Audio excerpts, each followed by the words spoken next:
Boa noite.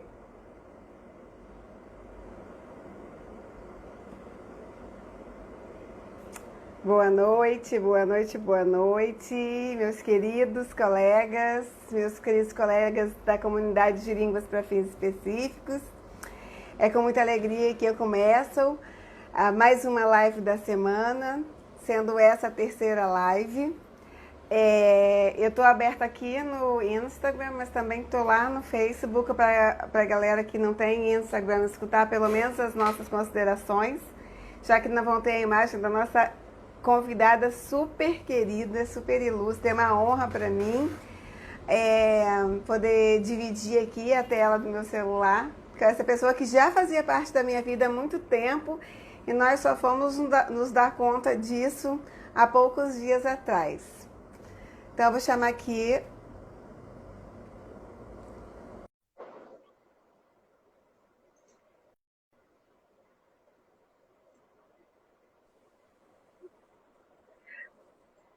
Olá, boa noite, Mariana. Boa noite, Elza. Tudo bem? Tudo jóia e você? Tudo bem também. Muito obrigada por ter aceitado o meu convite de participar dessa semana de lives que está super especial. Uhum. É, Eu que agradeço pelo convite super especial. É uma honra estar aqui com você. E ter uma pessoa como você aqui para mim também engrandece demais. E ainda mais que nós descobrimos tantas coisas em comum depois, né, que nós Verdade. nos conhecemos pela internet. Já tem essa característica, né, de aproximar Sim. pessoas que nós já Uhum. éramos próximos. Você nem sabe o que eu descobri hoje. Além daquela foto, eu Uhum. descobri um e-mail que você me mandou, onde Olha, você deu uma oficina. Você me mandou todos os seus sim. slides da oficina que você me deu. Olha que Olha que gentileza, legal. né? Que Então, bom.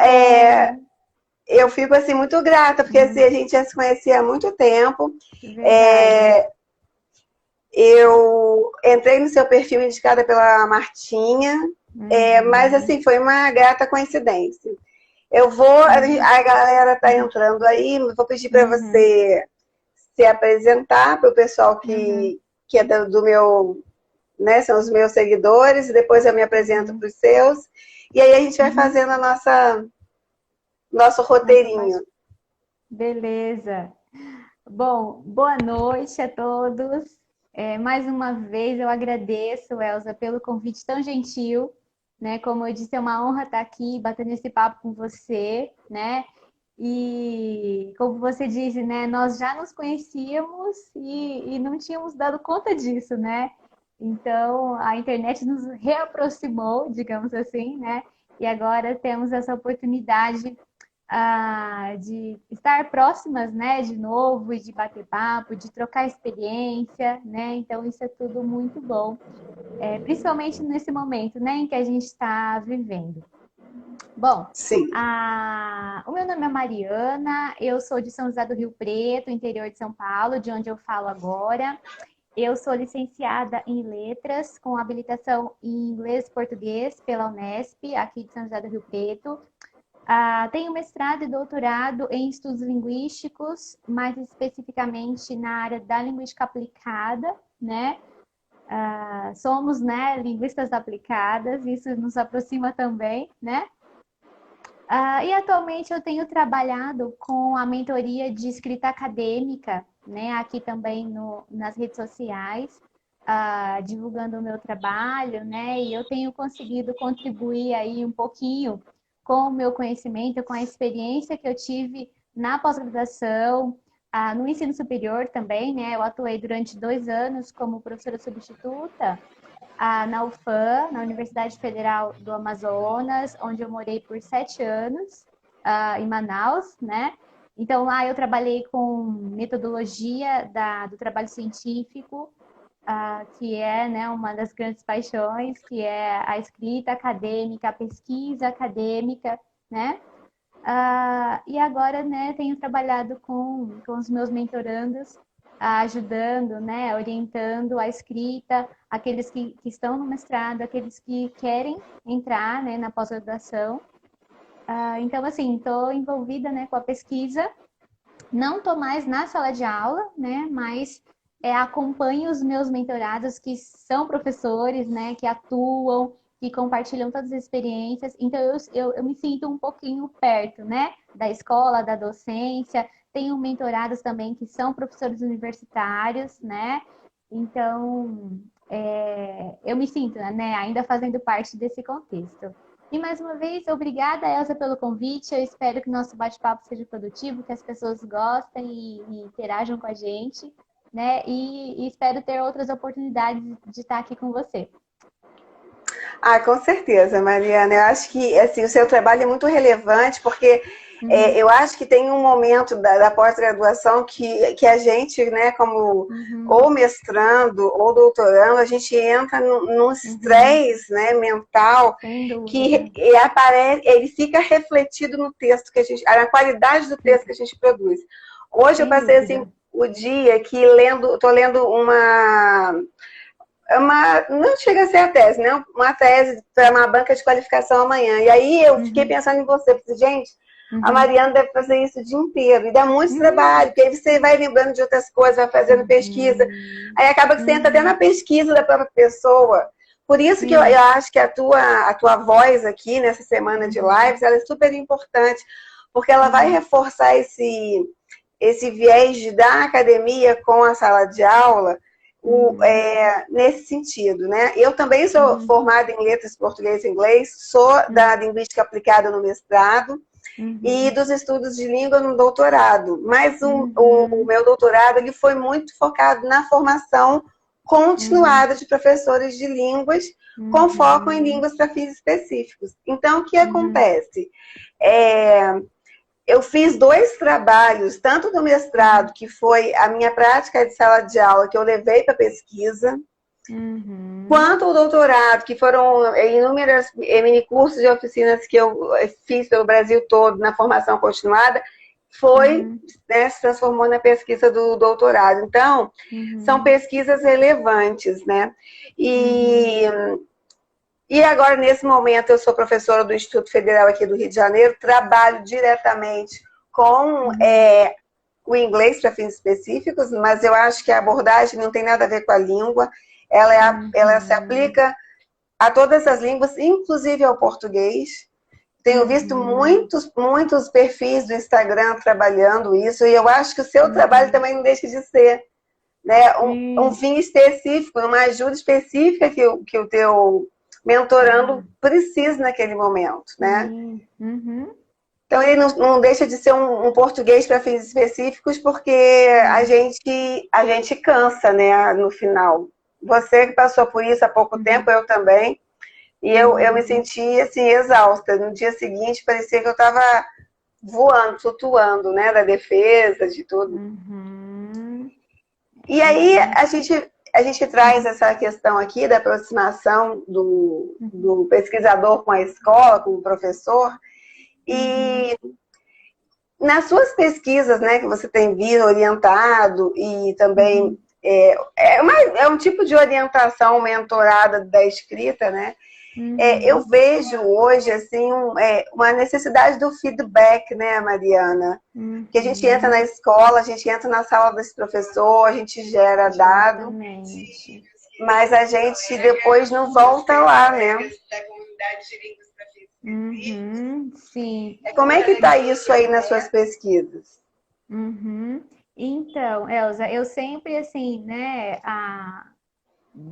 enquanto eu estava também na universidade, né, eu sempre frisava isso, né, defendia isso e continuo nas mentorias, a importância, né, desse feedback, desse retorno das pesquisas para os participantes, né? Eu tenho muitos mentorados que estão na linguística aplicada, né? Então, eles fazem pesquisa nas escolas, eles têm os participantes, eles aplicam questionários, fazem entrevistas, né? E aí eu sempre faço essa sugestão, sabe, para eles, né? Ao final, você tem alguma proposta, né, de workshop, de oficina, né, de alguma atividade para você depois trabalhar com esses participantes, com os resultados da sua pesquisa, né? Muitos já trazem essa proposta, né, no projeto, ou na dissertação, ou na tese, né? Mas alguns ainda não, né? Então, assim, eu acabo, né, sugerindo e mostrando a importância disso, né? De dar esse retorno, de mostrar para esses participantes, né, o que essa pesquisa gerou, os achados da pesquisa, os resultados, né, a que se chegou. E esse participante é muito importante, né? Eu também falo isso nas mentorias, né? Esse cuidado que a gente tem que ter com o participante, a questão da ética na pesquisa, né? E esse cuidado, esse retorno, né, dos resultados da pesquisa, também, né, é um compromisso do pesquisador, né? Ele não Faz só parte até, né, daquele nosso documento do Comitê de Ética, né? exatamente, exatamente, né? E às vezes a gente até discute, o comitê de ética exige muitos detalhes, é muito trabalhoso, né? Mas é essencial porque a gente tem, né, esse compromisso, né? Na minha tese, Elza, quando eu estava trabalhando, também eu trabalhei com formação, mas eu estava trabalhando com formação inicial, né? Na graduação. E aí ah, antes da defesa, né? Eu já tinha qualificado antes da defesa, eu encaminhei a minha tese para os professores universitários que participaram da minha pesquisa, as participantes estagiárias que eu acompanhei, né? Algumas, para que elas dessem parecer também, para que elas se colocassem na pesquisa, sabe? Para que esses participantes, né, dessem um parecer, um posicionamento em relação àquela análise, àquele trabalho que eu desenvolvi, né? Então, assim, embora eu não tenha ficado na escola, mas os meus participantes foram importantes, né? E eu quis mostrar isso para eles, eu quis dar esse retorno, né, da minha pesquisa e do que eu pude produzir, né, contribuir para aquele contexto de formação. Porque, inclusive, eles podem, né, se aproveitar do que a gente descobriu, concluiu, né, para melhorar suas próprias práticas, né? Exatamente. E uma das coisas que eu fiz logo na sequência, eu defendi em dezembro, em fevereiro, eu marquei um Zoom com todos os participantes. Nem todos conseguiram, mas eu deixei gravado, e enviei a gravação com os achados, porque eu acho que uma pesquisa que tem a participação de qualquer pessoa, de qualquer aluno, de qualquer nível, né? Ela nunca ele nunca é um texto, né? Essa tese não é um texto autoral, é sempre na coautoria, porque se não for a voz daquele participante, como é que eu vou fazer uma análise, né, dos meus dados e trazer a discussão da teoria e chegar a novas conclusões, né? Então, o que eu penso é isso, né? Isso tem a ver com ética, sim. Eu sofri muito com o comitê de ética, mas eu acho que agora as pessoas estão se familiarizando, porque a gente ficou muito tempo ignorando o comitê de ética, fazendo pesquisa em sala de aula e ignorando completamente, porque como a gente não se vê na área da biologia, da medicina, a gente não vê que a gente pode trazer algum dano para a saúde, mas tem uma saúde mental, tem uma exposição, tem um desconforto que a pessoa, de alguma pergunta que você colocou ali, que a pessoa pode ter a liberdade de querer responder ou não, né? Exatamente. É um cuidado com o ser humano, né, Elza? É um ser Sim. humano, né? Independentemente da área. A gente tem que ter esse cuidado, esse respeito, né? E o feedback é uma forma, né, de mostrar esse cuidado, essa importância que eles têm, né, na pesquisa. Sim. Mas acho que agora o comitê de ética também está fácil, entrou no hall do checklist, todo mundo que... E você sabe, Mariana, que quando eu fiz minha pesquisa de mestrado, eu trabalhei com alunos que na época era quinta série e agora é sexto ano. Os meus dados foram coletados nesse contexto. E já naquela época, eu tive que fazer reunião de pais, pegar autorização, porque os meninos eram muito pequenos. E eu filmava, porque se eu não filmasse, eu não conseguia identificar depois quem estava falando o quê. Só de gravar o áudio, eu não conseguia, porque eu fazia em grupo. Então, eu tinha uma estagiária, na época, me ajudou muito, gravava tudo para mim. Aí, quando eu terminei essa tese de mestrado, eu disse, nunca mais eu vou fazer trabalho com pessoas com dados orais, é uma loucura. Aqui aconteceu no doutorado. A gente que é da linguística aplicada, a gente não se segura, a gente quer se enrolar, né? E para fazer aquelas transcrições. Mas é gostoso demais. Eu acho que assim, você está no meio acadêmico, fazendo, produzindo conhecimento relevante para esses professores que precisam, né? Exatamente. E aí, tem uma pergunta que eu quero te fazer, que eu quero confirmar ou não uma crença que eu tenho, né? Existe, né, um preconceito com o texto acadêmico, né, por parte dos professores que não estão na academia. Existe, Elza. E existe também aquela ideia de que o texto acadêmico é inacessível, né? Que ele é muito difícil, a linguagem é muito rebuscada, muito elaborada, e não está acessível para o professor da escola, né? Para o professor que às vezes não tem uma pós-graduação, né? E aí existe sim, eu acho que esse mito, né? Essa ideia de que eu não vou entender um texto acadêmico, um artigo científico é muito difícil para interpretar, né? Eu não vou ler essas pesquisas porque eu não vou conseguir entender mesmo, sabe? Então, existe, né, esse mito aí de que o texto acadêmico é inacessível, é muito difícil e tal, né? E eu fico feliz de ouvir você falar que tem muitos mentorandos que são professores. Quer dizer, os professores estão rompendo barreiras, né? Exatamente, Elza. Eles estão, né, procurando a pós-graduação com esse interesse de chegar perto das pesquisas, de entender as próprias práticas, sabe? Porque eles trazem as motivações que eles têm, as inquietações que eles têm na prática, no dia a dia, na sala de aula, e aí eles vão para a universidade para investigar tudo isso, para estudar, né? Para procurar entender melhor, né? E aí, assim, algumas dificuldades em relação à escrita acadêmica, ao texto acadêmico, eles têm, né? Porque, assim, não é um texto, né, Elza, que é, assim, do dia a dia, né? Não é um gênero do nosso cotidiano, assim, né? Então, é um texto que exige, né, uma familiaridade e eles estão buscando, né, esse contato com o texto, esse contato com a pesquisa. E aí eu venho para ajudar, né? Para orientar, para mostrar como que é essa escrita, como ela é estruturada, como que a gente desenvolve, né? Nossa, eu acho esse seu trabalho fantástico, assim. Que porque legal, obrigada. Se eu soubesse que existia isso antes, né? Eu teria feito uso. Porque, assim, até pra gente não é fácil. Eles pensam que é só para eles, né? Não é fácil pra gente. Quantas vezes que a gente submete parte da nossa tese às revistas, aos periódicos, né, quadros aí, e são rejeitados, né? Exatamente. E aí, Elza, eles chegam também, os professores da escola, né? O professor universitário, ele escreve muitíssimo bem, ele não tem dificuldade, ele faz um artigo assim, né? Num piscar de olhos, e não é um texto que exige aí um trabalho com a linguagem, né? A gente escreve um pouco o artigo, depois deixa ele descansar, pega de novo, e a gente faz leituras e releituras, e estuda, né?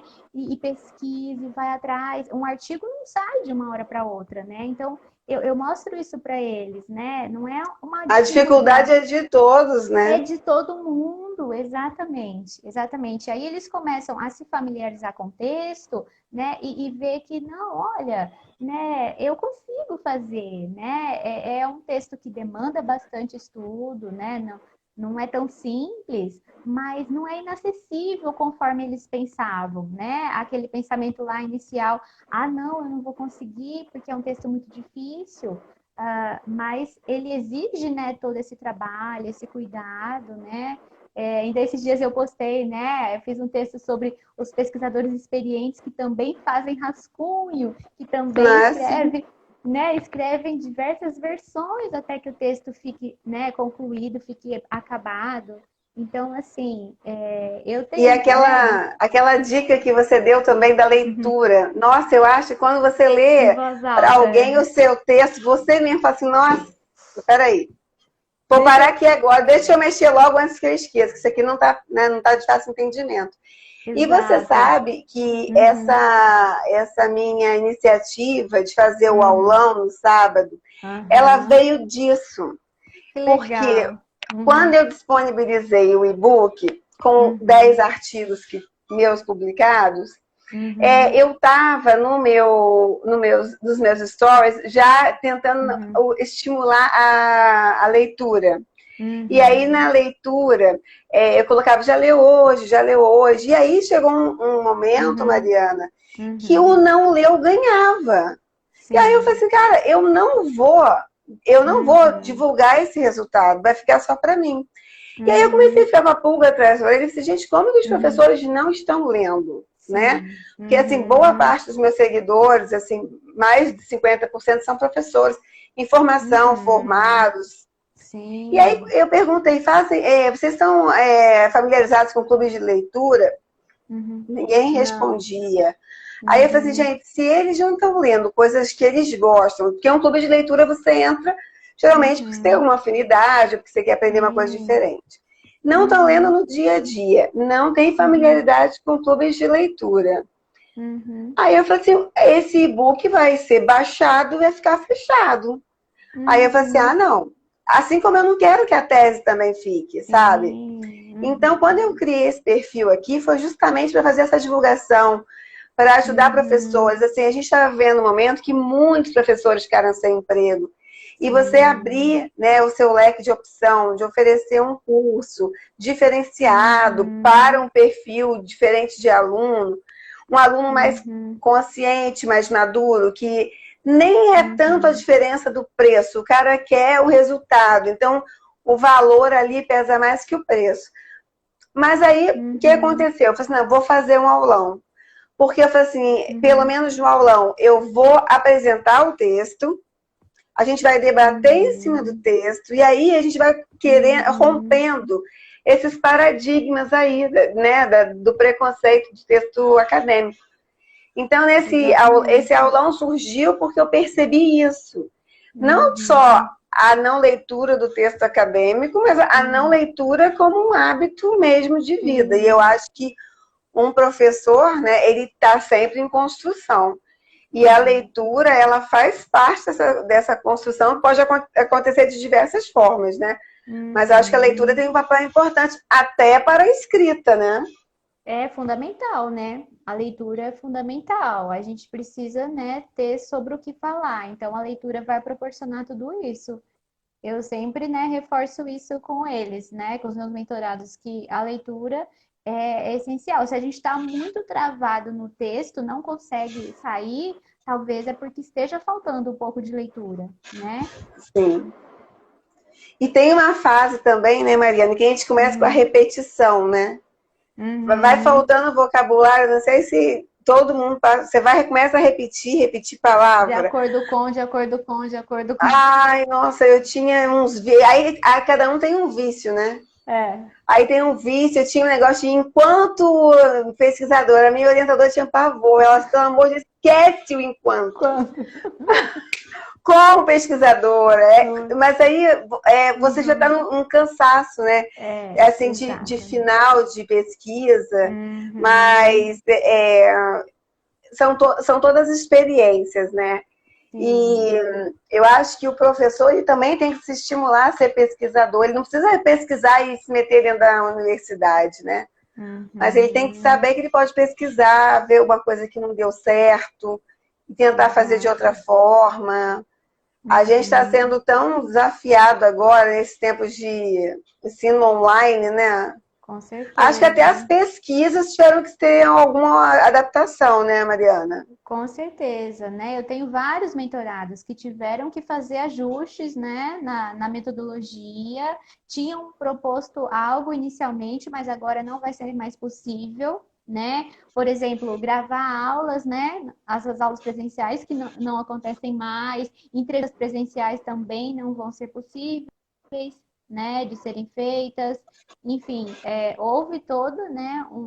Várias alterações em decorrência disso. É uma adaptação do contexto como um todo, né, educacional. Ai, sumiu o seu áudio para mim, por que será? Sumiu? Sumiu. Deixa eu ver aqui. É só o meu.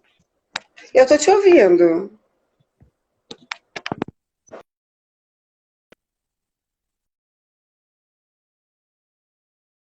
Será que vai voltar? Não tô te Para mim ouvindo já ainda. voltou. Não voltou. Eu vou tirar o. Agora sim, não. Por de novo.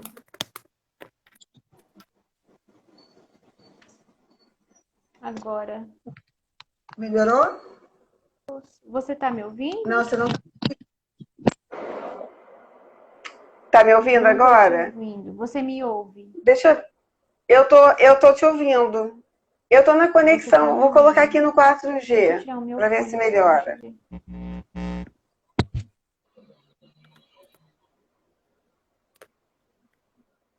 eu ver. Vê se agora você me escuta. Você tá me ouvindo? Eu tô te ouvindo. Tá. Você que não Nossa, tá eu me não te ouvindo, ouço, né? não. Eu Será vou que eu tentar trocar. Fala. vou sair e eu volto, Elza? Será? Tá, Tá. acho melhor. Vou sair, depois eu volto e você me puxa de novo. Tá. Então, pessoal, olha aqui. A gente hoje conversando sobre essas questões de aproximação, de leitura, da importância da leitura acadêmica para o professor, de desmistificar e quebrar paradigmas, né? Deixa eu ver se eu consigo chamar a Mariana de volta aqui. Desses paradigmas que a gente precisa, né, quebrar e não achar apenas que o professor da academia. Melhorou agora? Agora sim, tô te ouvindo. Voltou. Ah, então tá. Eu tava só assim, retomando as nossas falas aqui, que acho que teve gente que entrou depois e tô Ah, sim. situando aqui, né? Tá. Então, essa questão de quebrar esse paradigma na formação continuada, porque o professor, né, eu sou muito intrigada com essa questão da formação do professor. Uhum. E essa formação continuada, ela pode acontecer de diversas formas. Nem sempre o professor tem a oportunidade de ir, apesar de que agora está tudo bem facilitado, né?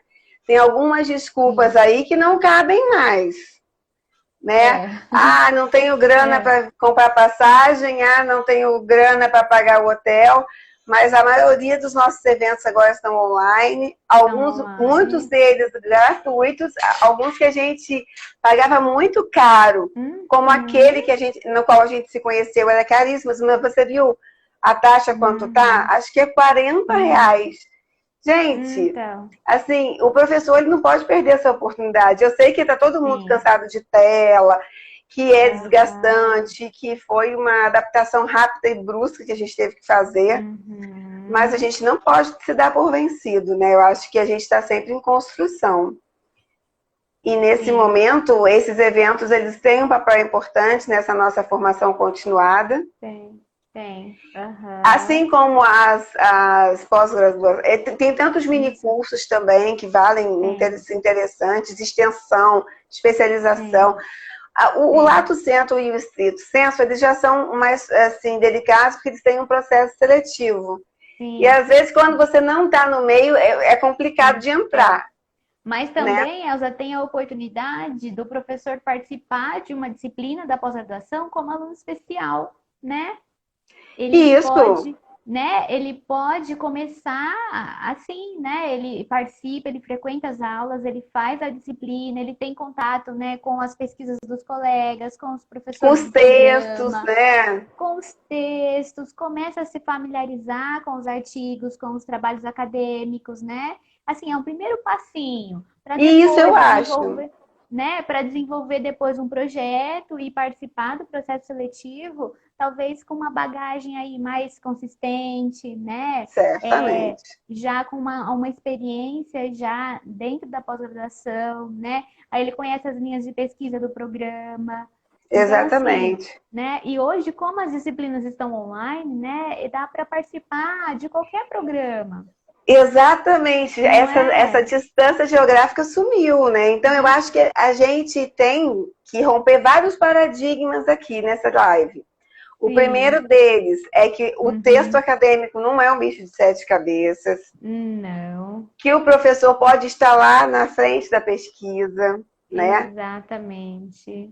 Que a formação continuada, independente de que tipo ela aconteça, ela é válida, né? E que agora ela está facilitada com as questões do distanciamento.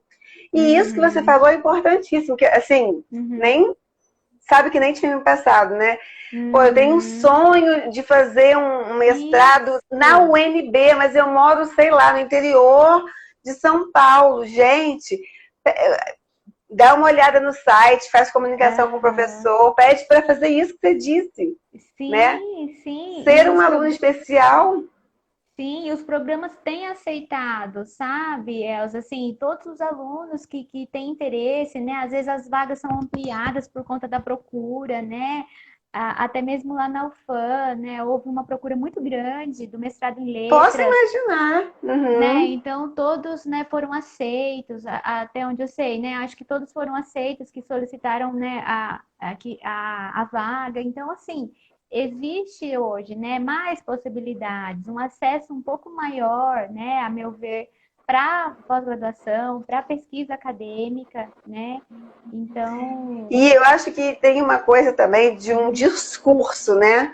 Que o professor já assumiu esse discurso para si. É difícil, eu não vou, eu não posso, não consigo. exatamente. Mas é um discurso que a gente não pode reproduzir sem uma reflexão crítica, né? Aonde que eu vou chegar se eu me esforçar um pouquinho mais, né? O que um texto acadêmico vai me agregar de valor? Um aulão de um texto acadêmico, com a autora do texto, né?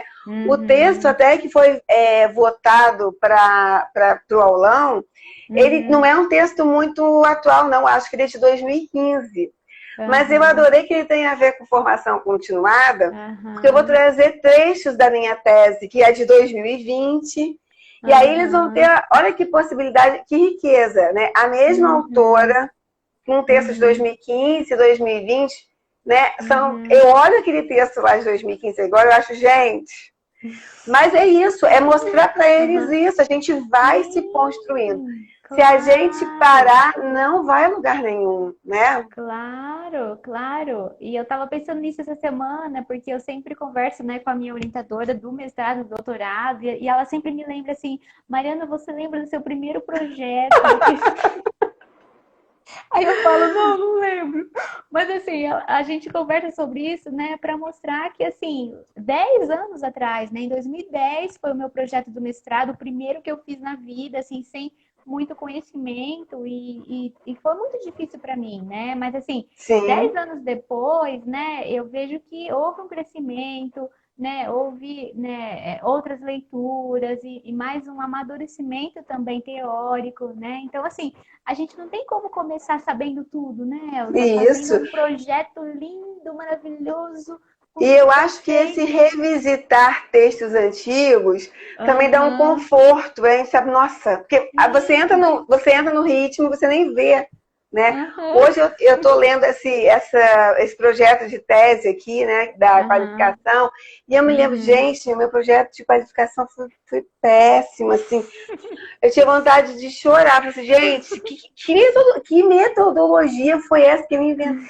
Sabe, os professores super solícitos, dando sugestões. Então, eu acho que a banca de qualificação ela tem uma responsabilidade muito grande. Eu acho que até muito mais do que a da defesa. Do que da defesa, né? Exato. Porque ela tem que ajudar, quando não é o caso do texto que eu estou lendo aqui, não é esse caso, pelo menos até agora, onde eu li. Mas é muito importante. E eu queria, então, terminar, assim, concluindo esse nosso pensamento aqui, né? Queria que você deixasse aí um convite para esses professores que depois vão assistir essa live, ou estão vendo agora, né? Que estão com medo de enfrentar o texto acadêmico.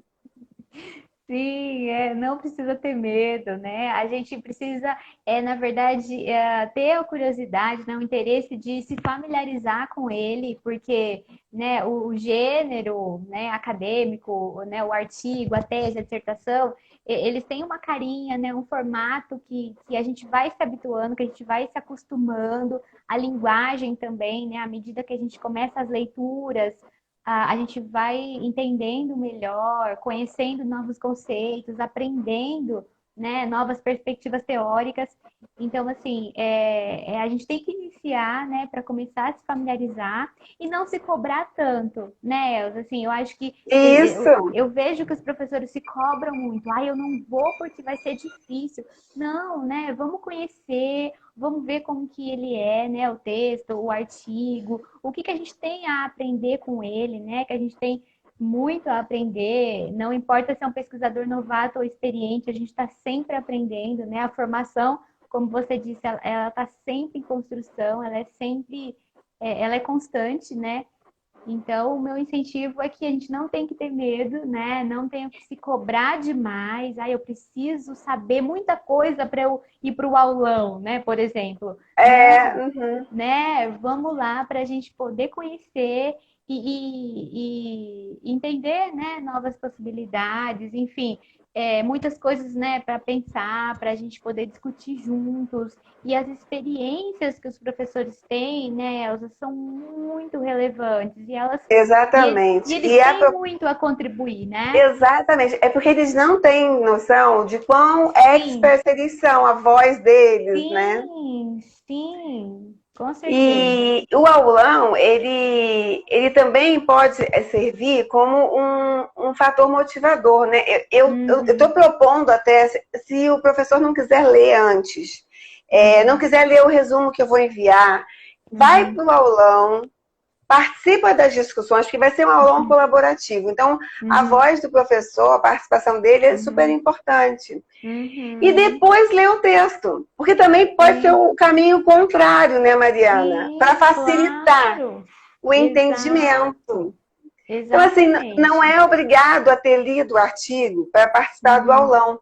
Se você vai uhum, com o coração aberto e está afim de fazer a troca de uhum, experiência, você, uhum. depois, quando pegar o artigo para ler, o caminho está facilitado, Com certeza, com né? certeza. E tem um conceito que eu usei no meu mestrado, que é a polifonia de Bakhtin, né? Uhum, A gente vai estar trabalhando um texto que já está pronto lá, um texto, né, uhum, pronto, teórico, publicado. Mas quando a uhum, gente debate aquele texto a partir do nosso viés, da nossa experiência, em 2021, uhum. a gente está criando um novo texto em cima do texto. É a polifonia que Sim, vai gerando isso, né? sim, é Então, até. fantástico. Então, a gente vai criando um texto oral que seja, mas um novo texto em cima de Uhum, um texto já, talvez até com algumas coisas datadas, né? Que eu uhum, vou ter que fazer uma apresentação mais atualizada.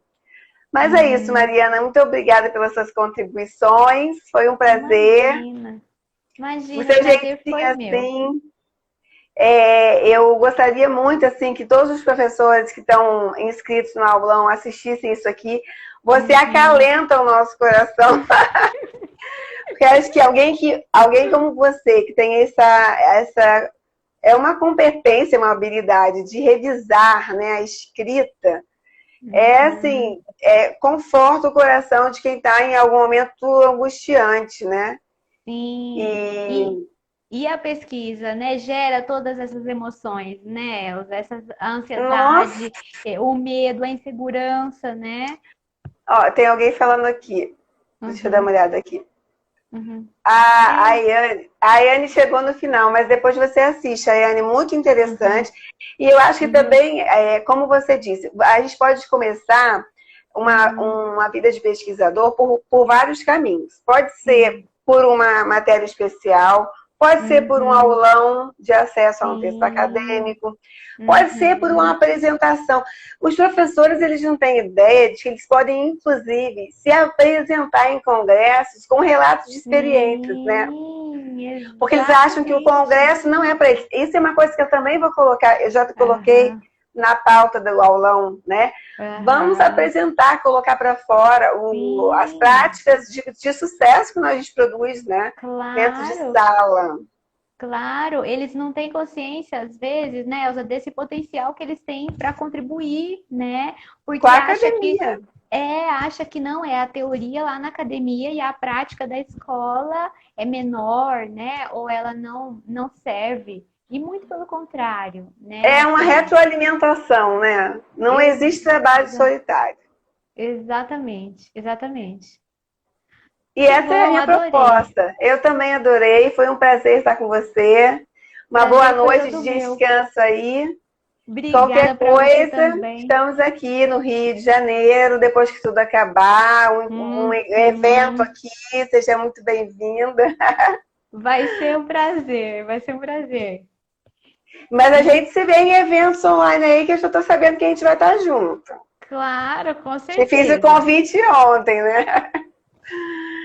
Com Um certeza. beijo, Mariana. Outro, Elza, mais uma vez, muito obrigada. Obrigada a você. Tchau. Tchau.